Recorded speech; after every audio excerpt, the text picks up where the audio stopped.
kauna-unahan sa Pilipinas. NBC Manila Broadcasting Company. DZRH, member kapisanan ng mga broadcaster ng Pilipinas.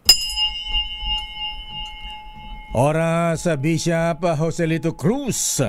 Ganap ng alas 4:12. Uy! Nakapag-break ka na ba?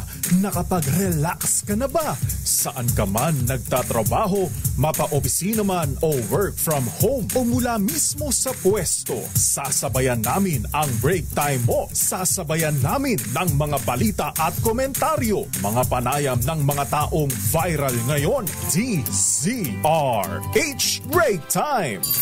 RH Break Time!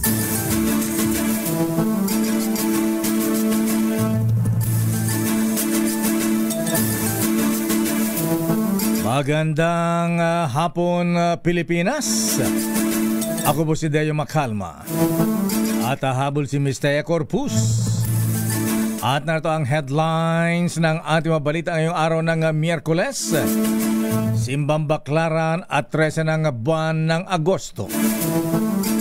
Bagyong Goryo, napanatili ang lakas pero walang direktang epekto sa bansa. Ito ay inaasang maglalandfall sa bansang Taiwan ayon sa Pag-asa. Bulkang Taal nagpaparamdam at tumataas ang seismic activity pero nanatili ang alert level 1. Isang Chinese fighter jet lumipad malapit sa eroplano ng Pilipinas sa Baho de Masinloc. Report na may bumagsak na eroplano ng Malaysia sa Palawan. Fake news ayon sa Civil Aviation Authority of the Philippines. Panukalang 2026 national budget ng Marcos Administration. Hihimay na sa Lunes, August 18. At Department of Public Works and Highways hindi kasama sa mag-iimbestiga sa mapalpak na flood control project ayon sa Malacanang. At missing affidavit sa kaso ng missing sabongeros. Pinalulutan naman na isang abogado ng PNP-CIDG.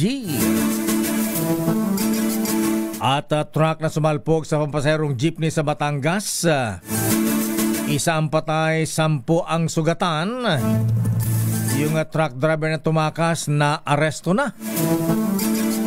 At lisensya naman ng drunk driver na nag-counterflow sa Skyway. Pinatawan na ng perpetual revocation sa kanyang lisensya. At Manila North Cemetery ginalugad na Meralco at Manila City Engineering Department. Pinutulan ng kuryente. At ang mga residente sa libingan ng mga patay na bulabog. At ngayon sa detalye ng ating mga balita. Sa kalagayan ng bagyong Goryo, napanatili ng bagyong Goryo ang lakas ito habang ito ay papalapit ito sa bansang Taiwan.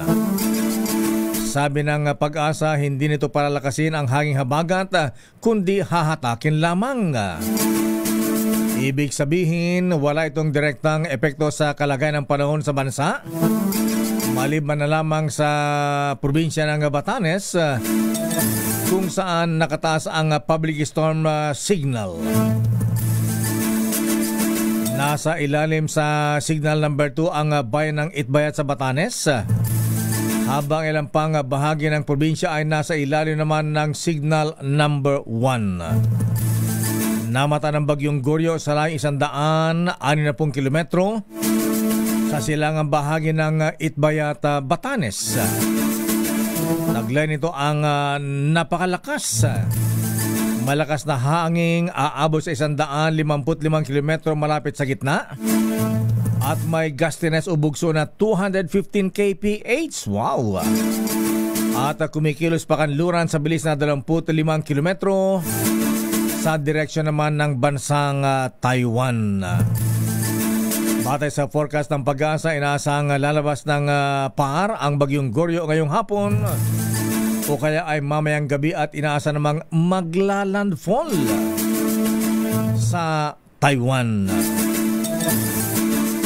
Samantala, iniulat naman ng Feebles na ang nakababahalang pagtaas naman ng seismic activity ng Taal Volcano ngayong Miyerkules. Batay sa pinakahuling bulletin, nakapagtala ang Feebles ng 31 volcanic earthquakes sa nakalipas na 24 oras na may kasamang 30 volcanic tremors na tumagal ng 1 minuto.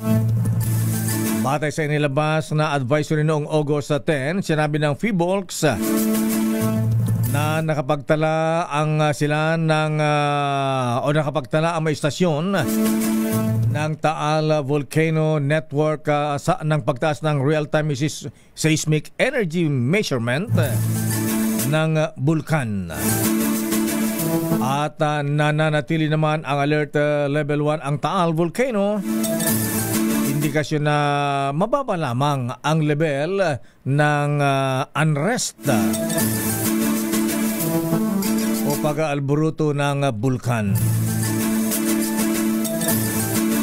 Kinumpirma naman ng Philippine Coast Guard West Philippines spokesperson J. Tarriela na bukod sa mga barko ng China ay namataan din ng isang Chinese fighter jet sa bahagi ng Baho de Masinloc ngayong araw ng Miyerkules.